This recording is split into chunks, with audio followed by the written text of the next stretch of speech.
అన్న మీ పేరన్నా? నా పేరు తలకొండ జమలయ్య. ఎక్కడి నుండి వచ్చారన్న? మా దెందులూరు నియోజకవర్గం. మా ఎమ్మెల్యే చింతమనేని ప్రభాకర్ గారు. ఎట్లా ఉంది మహానాడు చూస్తున్నారు? ఏలూరు జిల్లా నుండి వచ్చారు మీరు. చాలా బాగుంది.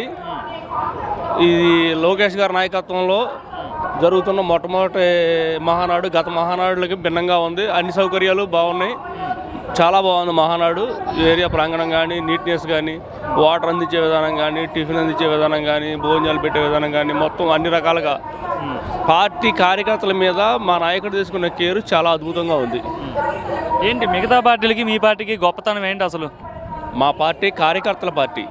కార్యకర్తల కోసం, కార్యకర్తల జీవన విధానం కోసం ఓ రైతు పార్టీ, ఒక శ్రామికుడు పార్టీ, ఒక కర్షక కార్మిక పార్టీ అన్నమాట. ఇది రామారావు పెట్టినప్పుడు ఏ ముహూర్తం పెట్టారు ఈ పార్టీని.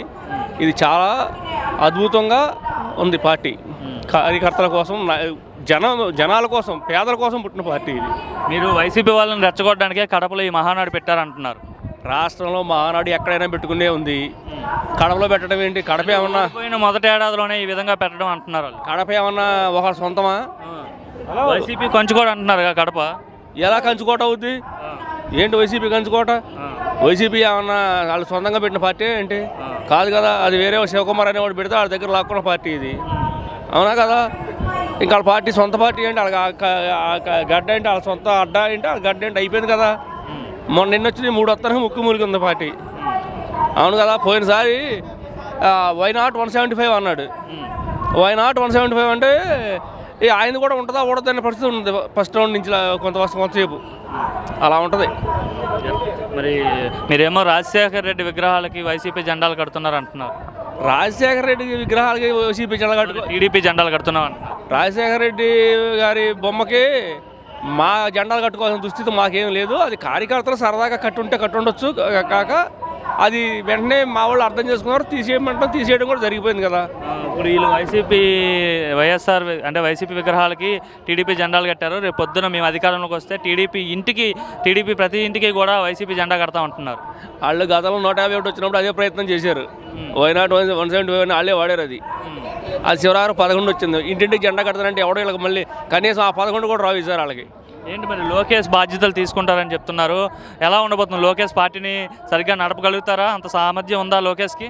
లోకేష్ బాబుని అందరూ ఫస్ట్లో పప్పు అన్నారు, కాదు అని నిరూపించుకున్నాడు. ఆయన బాడీ షేమింగ్ చేశారు, ఆయన మార్చుకున్నాడు. ఆయన వాయిస్ తీరు బాగోలేదు అన్నారు.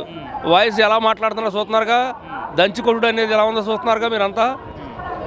బాబు ఫస్ట్లో బాగోలేదు అన్నారు. ఆయన నిర్మాణం చేసుకున్నారు. పార్టీని కూడా అంతకంటే అద్భుతంగా నిర్మాణం చేస్తారు. ఆయన రామారావు గారి కన్నా, చంద్రబాబు నాయుడు గారి కన్నా బాగా నిర్మాణం చేస్తారు లోకేష్ బాబు. అంటే గతంలో చాలామంది అన్నారు కదా, ఇంకా టీడీపీ పార్టీ ఉండదు, టీడీపీ పార్టీ దుకాణం సర్దేయడమే, అస్సాం వెళ్ళిపోవడమే అనేసి కొడాల నాని కావచ్చు, వంశీ కావచ్చు, రోజా కావచ్చు, పేరు నాని కావచ్చు అన్నారు కదా. వాళ్ళ పరిస్థితి ఈరోజు ఎలా ఉందో చూశారుగా. దాంకునే పరిస్థితి ఉందా? ఒకడేమో లోనకి వెళ్ళి ఏం జరుగుతుందో భయంతో ఉన్నాడు, ఒకడేమో ఎక్కడున్నాడో తెలియదు. ఈ రాజకీయాల్లో గెలవటం ఆడడం అనేది సహజం.